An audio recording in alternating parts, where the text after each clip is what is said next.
We'd like to start the press conference from the Minister of IWAYA. Minister, the floor is yours. Thank you. I have one opening statement. From November 12th up until the 18th, I visited Peru and Ukraine as my first overseas visit.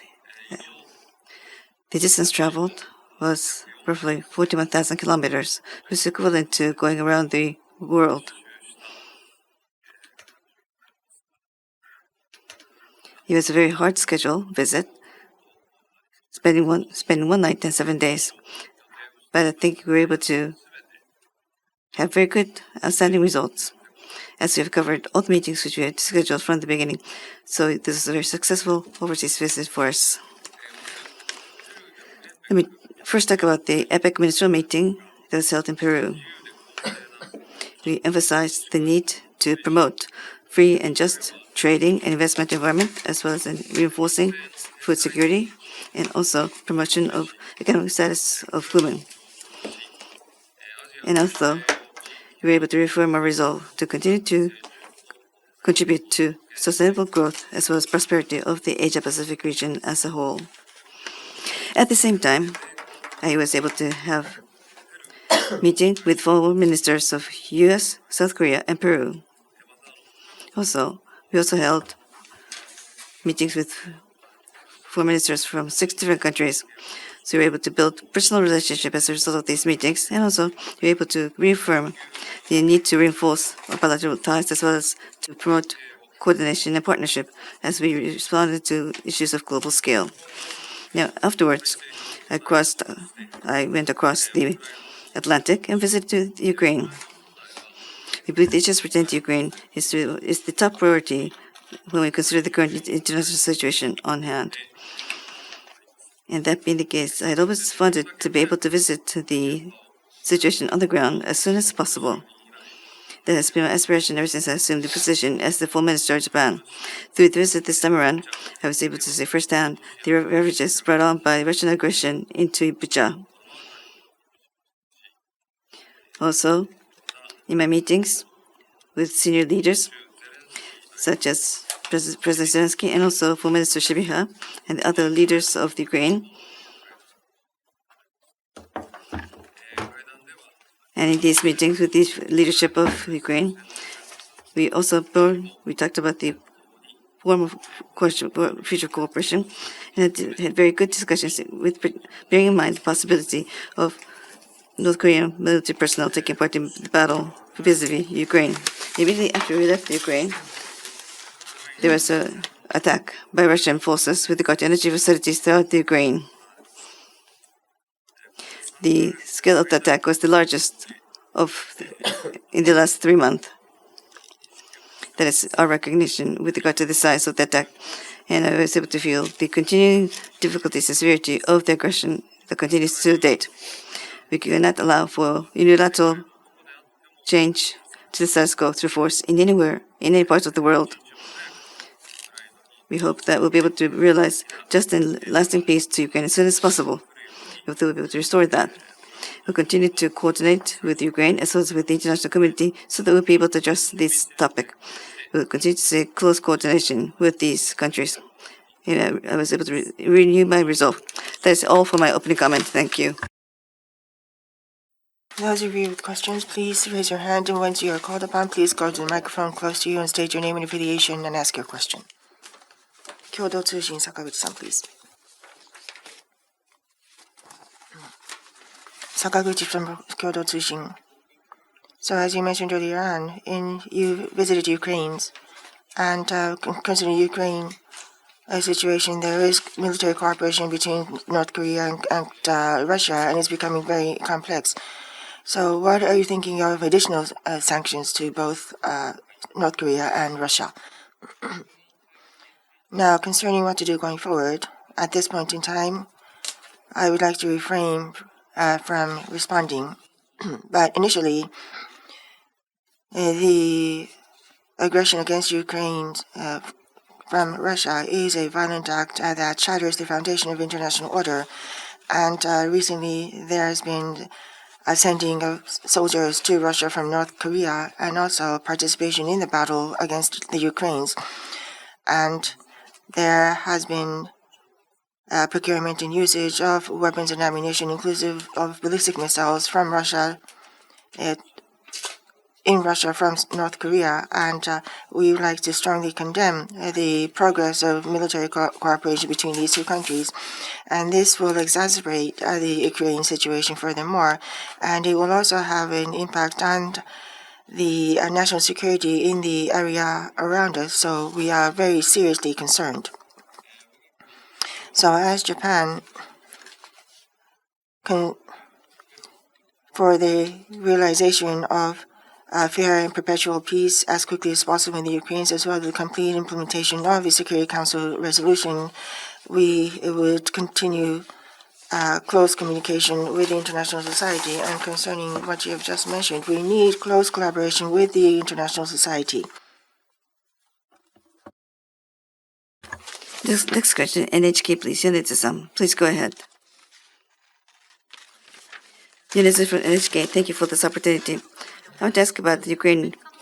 President Biden of the United States, I think, has now allowed the use of long-distance missiles within the Russian territory.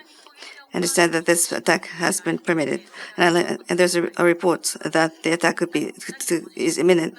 So, Minister, you visited Ukraine. Can you share with us your thoughts about this particular report, please? Thank you. Thank you. Yes, we are aware of the media report that you referred to. I would like to refrain from commenting on each particular matter with regard to this report. As far as the Japanese government is concerned, inclusive of the current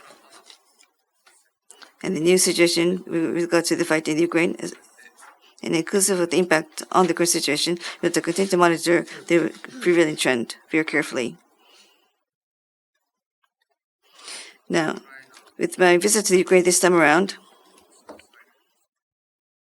I was able to exchange views with the people from Ukraine with regard to the recent situation, as well as inclusive of the attacks by the Russians, which continues to date. Now, I will not talk about the details of this exchange, but we were able to agree on the fact that we need to share information as well as to further enhance coordination with regard to the security environment of both countries. Now, next week, next week there will be G7 Foreign Minister meeting. So by utilizing discussions in these international forums, we hope that we will be able to take this opportunity to again coordinate question, have discussions bearing in mind the most recent situation, and hope that we'll be able to maintain close coordination with the international community on this matter. Thank you. 次のご質問。Nikkei, Baba-san, please. Baba from Nikkei, thank you. Now, concerning President-elect Trump, so Prime Minister Shibe was supposed to meet with President-elect Trump after his trip to South America. However, he mentioned that he will not, and other countries' leaders are trying to build a network with Trump. What will Mr. Ishiba do? And also, concerning Mr. Rubio, have you met him or have you had any contact? Now, Prime Minister Ishiba had a telephone meeting with the President-elect Trump, and as quickly as possible to meet. That has been agreed upon already. That from Mr. Trump's side recently,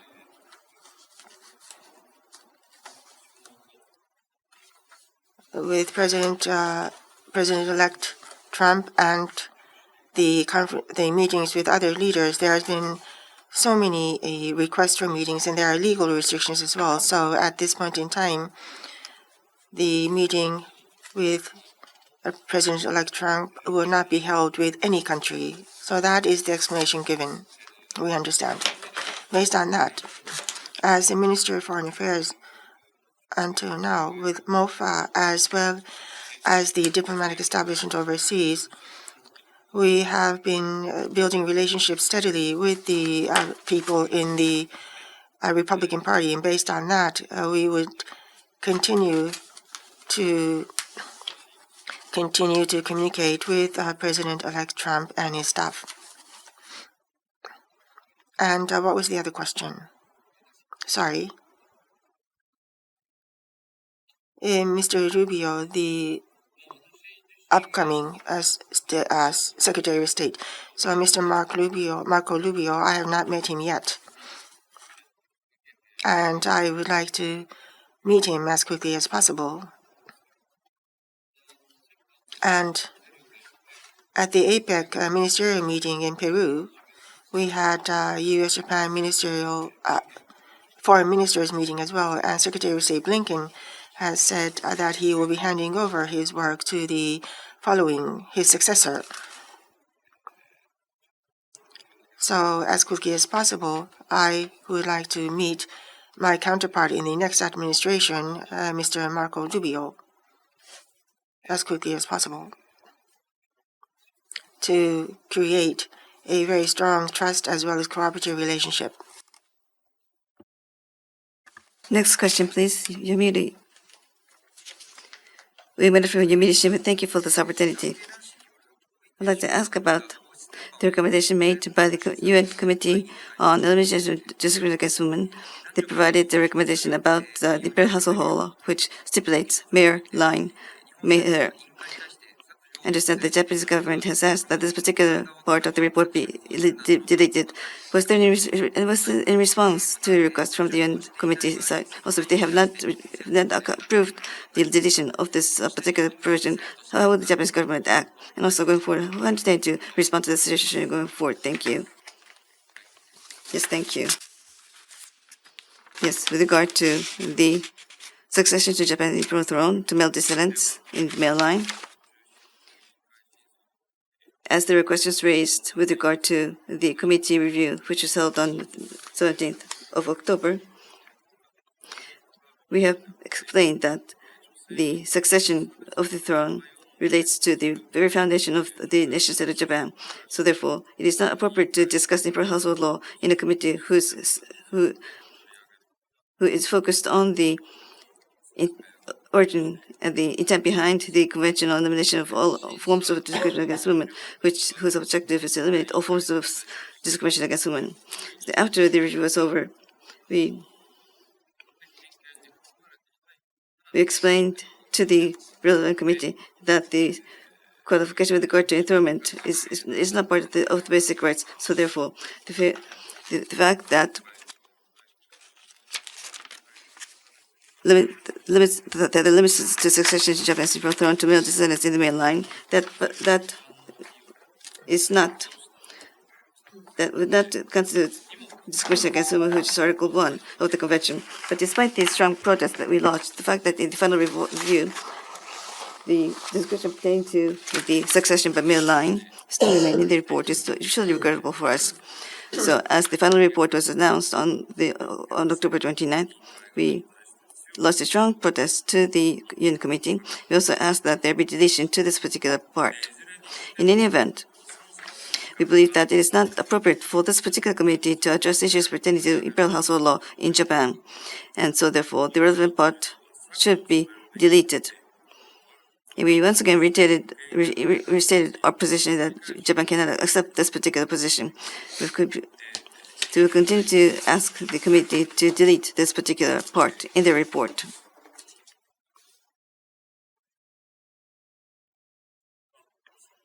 Yes, we are still seeking the deletion of the particular part in the report. We'll continue to seek the deletion to the UN committee. At this moment, though, there has not been any response from the committee at this juncture. Thank you. Pan Orient, Azahari-san, please. Thank you, Mr. Khalil Azhari, Pan Orient News. My question is about Palestine. More Israeli leaders opposing the two-state solution and even calling to annex the West Bank of Palestine.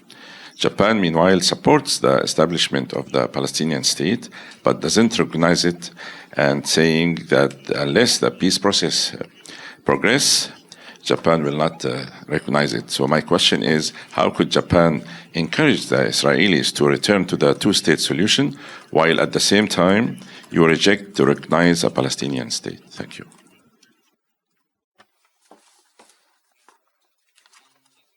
So as Japan, since the past, we have said that we will be supporting the two-state solution that is based on the negotiation by the parties. We understand that the Palestinians would like to establish an independent state, and we support the Palestinian efforts to that end. So now concerning the recognition of the Palestinian state, the judgment will be made based on how the peace process will progress. So if there is a discussion that progresses between the two states, there has to be an outline seen, or else it will be very difficult to come up with an appropriate decision. So we support the two-state solution, and we support the efforts to that end.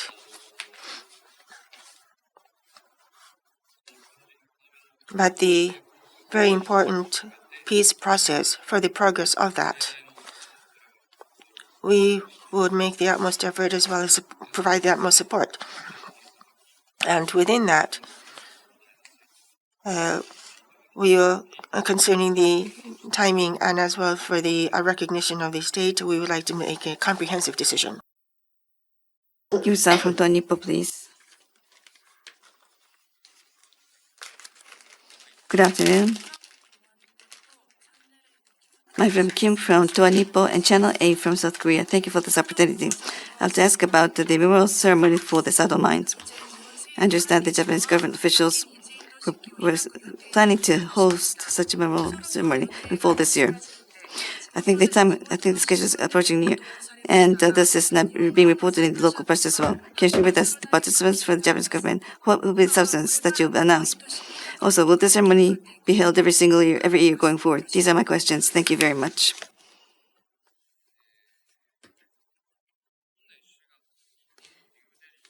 In July of this year, the 46th World Heritage Committee that was held in New Delhi, India, based on consensus of all the countries, decided to list Sado mines as World Heritage. Now, the ceremony that you referred to in your question, I understand that this is in line. The ceremony that you mentioned is something that is in line with the statement made by the Japanese government official in the same committee, and also understand that the steering committee that is being comprises local governments as well as World Heritage registered private sectors is planning to hold such an event. So therefore, with regard to the actual coordination of this event, we hope that you'll ask directly the local steering committee who is going to be the organizer of this event. Now, on that occasion, what members will take part for the Japanese government? This matter is now being discussed and considered as we speak at this moment.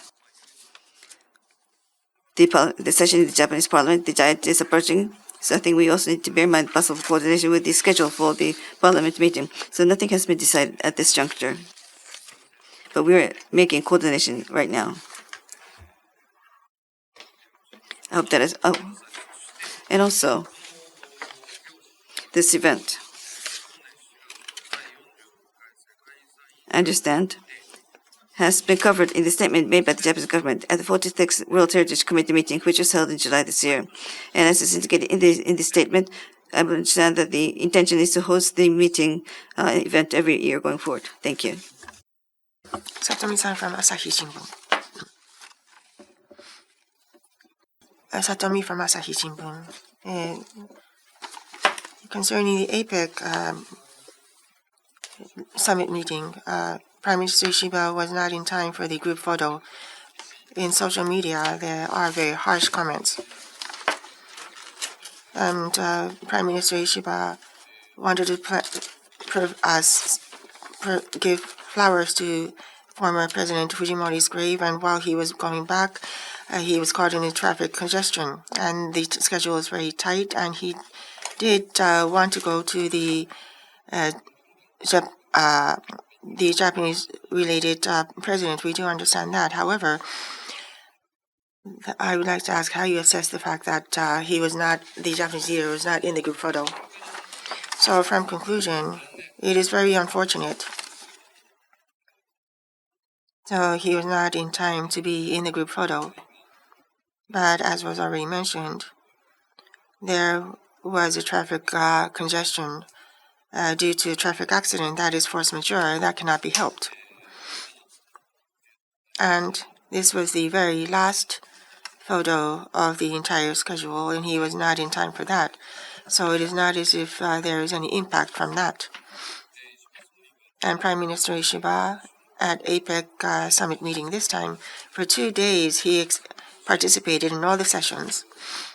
And based on each of the respective themes, he has communicated Japan's stance. So he has been able to maintain his presence.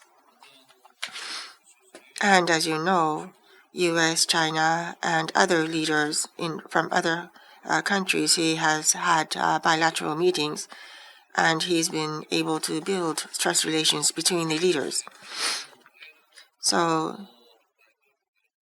the former President Fujimori is of Japanese ancestry, and he wanted to visit his grave.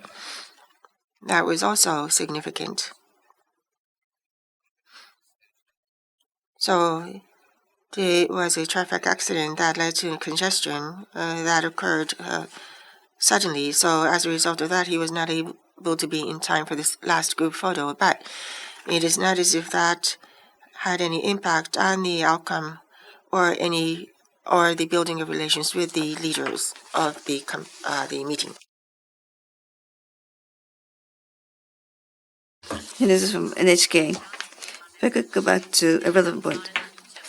You had the leaders meeting between Japan and China at Peru. And I think you agreed that you want to host high-level dialogue as soon as possible. I understand that the policy was confirmed at the leaders meeting. When do you intend to visit China, Minister? Is the possibility of visiting inside the year? You also talked about the need to adjust the schedule because of the upcoming Parliament session.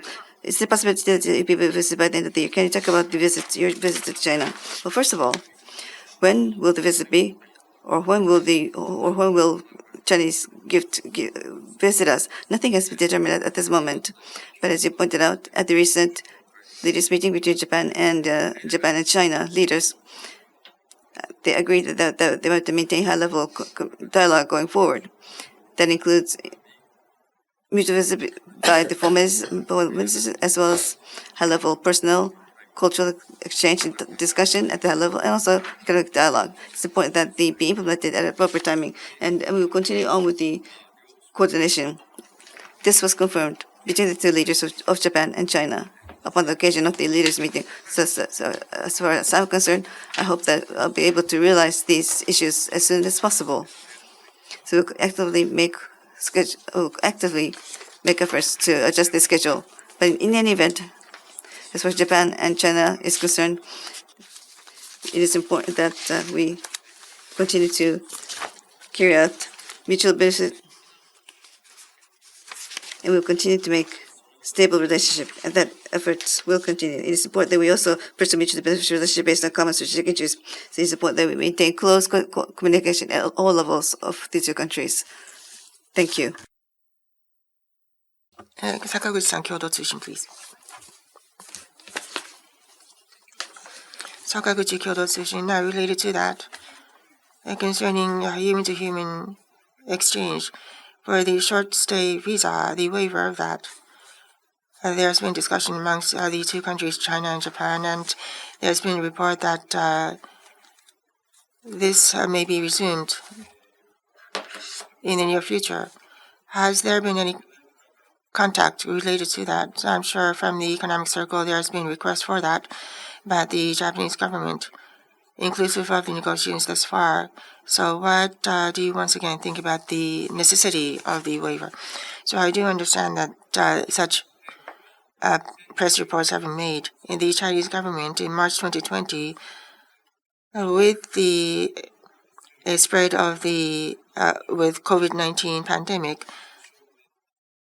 the Chinese government has temporarily stopped the visa waiver for stay in China for less than 15 days for Japanese nationals, and this has not been resumed. To the Chinese side, from various levels, we have made requests so that this waiver can be resumed as quickly as possible, and we will continue to request for such visa waiver. So, as mentioned, I mentioned that there has been high-level dialogue in various levels between Japan and China. So, at those, we would like to continue to make requests so that this will be realized. NHK unit, please. I apologize for taking part. Once again, I want to ask a question about China, if I may. I understand that in Henan province today, a car ran into local people. I understand the Japanese, there was no casualty by the Japanese. However, recently in China, in public places, we see serious incidents involving attacks in public spaces. So therefore, can you talk about how you intend to secure the safety of the Japanese nationals in China, and how do you intend to address the situation? Yes, as you pointed out this morning, in Henan province, in Chaide city, understand that in one of the elementary schools in the area, understand that a car ran into a group of people who were there. We confirmed with the authorities of China. We understand that there has not been any report about casualties among the Japanese nationals based in China. But with this incident, we have been raising alert through consular mails to Japanese nationals who are staying in China. Up until now, similar incidents have occurred in China, and each time that incident occurs, we have continued to raise awareness through consular mails to Japanese nationals that are based in China.